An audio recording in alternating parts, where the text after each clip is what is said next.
So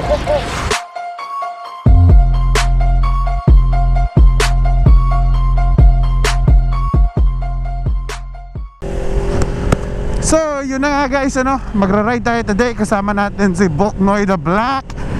May silig sa helmet, nung tawag yan. May walis. Woo! Alright, so paakyat na kami ng Baluarte 955. Nauna si Matic Moto. Akala ko sasabay kami, kaso yun nangyari, hindi ko alam bakit hindi nag-reply yung loko. So yun na nga, kami na lang dalawa ni Boknoy the Black. Shout out. Alright, so if I'm not mistaken, marami din sa inyo dyan na pumipili pa kung anong gulong yung gagamitin nyo sa pagra-ride nyo or sa mot-mot nyo, diba? So it's a very sensitive topic when we say gulong, kasi it really depends on your preference. Now, if you prefer riding na pang matagalan talaga, kasi for work purpose yung motor nyo, so I highly do recommend going hard to medium compound.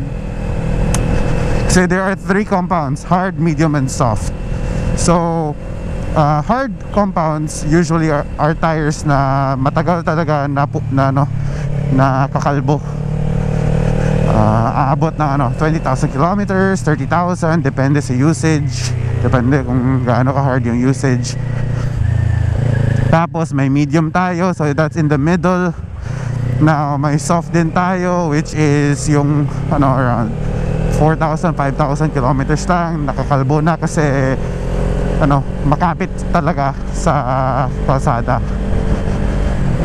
Usually yung nagsasoft is yung mga nagta-track days. Kaso wala tayong truck dito, diba? So mga hardcore banking masters na lang yun na sa soft tires. So we won't be talking about other brands because I can't give you my entire experience in regards to different brands. So right now I'm using the Diablo Rosso Sport 17 rim tires, both front and rear. Sa tires na to, I will admit na confident ako masyado, to be honest, kasi sarap ng kapit. This is actually medium to soft, if I'm not mistaken, more on the soft side. Pero aabot siya ng sa reviews na nakita ko, umaabot siya ng 12,000 kilometers. So goods na yun, di ba? Kasi 12,000 kilometers for tires with this much grip. So Diablo Rosso Sport, I am using a 120/70 R17 for the front tires and 150/60 R17 for the rear tires. I went with this size kasi usually it's 110/70 sa front, but I went with 120 para sa pogi points, kasi mas maganda pag medyo malaki yung gulong sa harapan. Then I stayed at 150 for the rear para walang magbago sa mga readings ng motor natin. Sabi kasi nagbabago daw or I'm not sure kasi nagpalit naman din tayo ng front, pero medyo bumigat nga yung front niya dahil nagpalit nga tayo ng mas wider tires. But it's all fine, to be honest. You'll get used to it. So I still do plan on going 160 in the future, not today, not sometime soon, but in the future. Kasi gusto ko din matry, kasi maganda yung review ni Motorista Adventures So shout out Motorista Adventures. Then pagkatapos nun I'll try a different brand din. But let's talk about the Diablo Rosso Sport. So this tire again is medium to soft.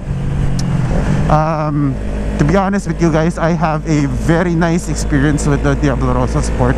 I've had it for almost 7,000 kilometers now, and maganda talaga yung experience kasi, to be honest with you, I have not experienced any skidding on the said tires as of yet. So may medyo malalim din yung mga water pathway para sa tubig. So it means na maganda din to sa wet conditions. So that's a big plus kasi it's not every time na nagra-ride tayo na hindi umuulan, di ba? So most of the time umuulan talaga, especially this time around the year. I got both of these tires for a whopping 8,000 plus, I guess. May discount na yon. So if you are looking for this set of tires and you are located in Cagayan de Oro City, I highly suggest purchasing them at Motormate Kogon kasi may 10% discount eh. Diba? Sana 10% discount. Malaking tulong na yun, especially if dalawang tires yung bibilin nyo. Mapapa-full tank nyo na yung motor nyo, or ano ba, half tank pa. So ox na yun, kisa wala. Alright, so yun na nga guys, no? So I again highly do suggest the Diablo Rosso Sport. To be honest with you, regarding grip, I'll give it 9 out of 10. I can't say 10 out of 10 because mas maganda talaga yung mga yung mga super sport, pero yun nga lang, yung disadvantage niya is cost and longevity. So I'm gonna give it 9 out of 10 compared in regards to grip. Longevity for the said tire, especially with regards to its performance, I would say around 10 out of 10 kasi you get performance and longevity. Tapos in regards to pricing guys, I'll give it a 10 out of 10 kasi alam naman natin na it's a Pirelli tire, diba? I mean, syempre it has a name that it has to keep, so maganda talaga yung brand na yun. And besides the fact that it's Pirelli, hindi siya ganun kamahal. That's 8,000 pesos. For some tires, that's already just one tire. And for this, it's already 2. It's not cheap, it's affordable. Kasi nahirapan din ako bumili ng bagong tires eh. So yun na nga, I highly suggest going with Diablo Rosso Sport if you're looking for super makapit na tires without the damage your bulsa. And of course, with the idea na aabot ka ng 12,000 kilometers. Siguro if magpapalit ako after nito is Diablo Rosso Sport pa rin. Then siguro in the future tayo, para makapag-review din tayo ng ibang tires, try natin yung ibang brands. But I do have a reason why I still will go with the Diablo Rosso Sport, kasi gusto ko pag napalit ako ng ibang brand, both yung front and the rear yung papalitan ko. Makapal pa yung front ko so siyempre pag nagpapalit tayo, rear pa yung papalitan, di ba?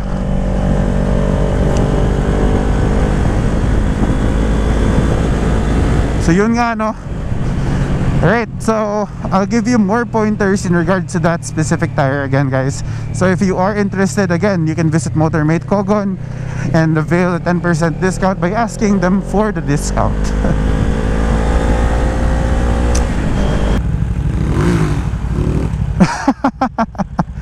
Sana all.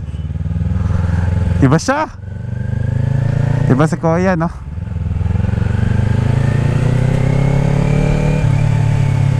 Alright, so yun na muna for the moment guys. I'll be right back.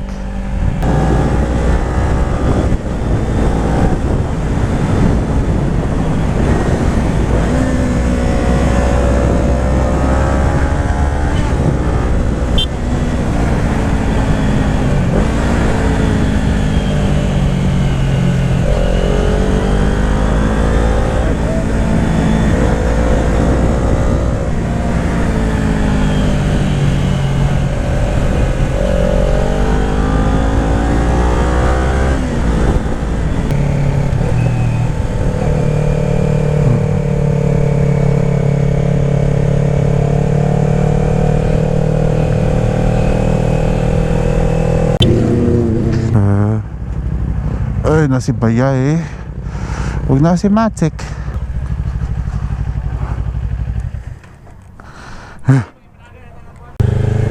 Alright, so galing na tayo ng Hapit Tabay. So shoutout sa ating mga kaibigan doon, Team Barbie. Kasama na natin si Boknoy the Black. Pababa na tayo ng Villanueva kasi may importanteng lakad pa tayo. So sa tutuusin, may kabit talaga ako. Pasensya na, Barel de Caros, kabit ko tong motor na to. Kabit ko yung motor ko.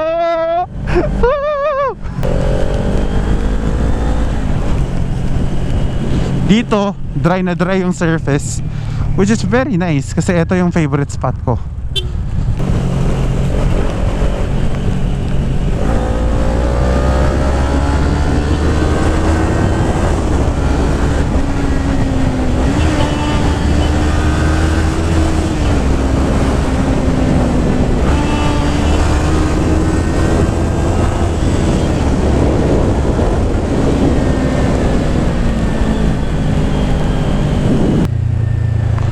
Sana kaya si Matic, no? Matic, sana ka? Saan ka na, Matic? Moto. Tangin namin, nawala si Matic.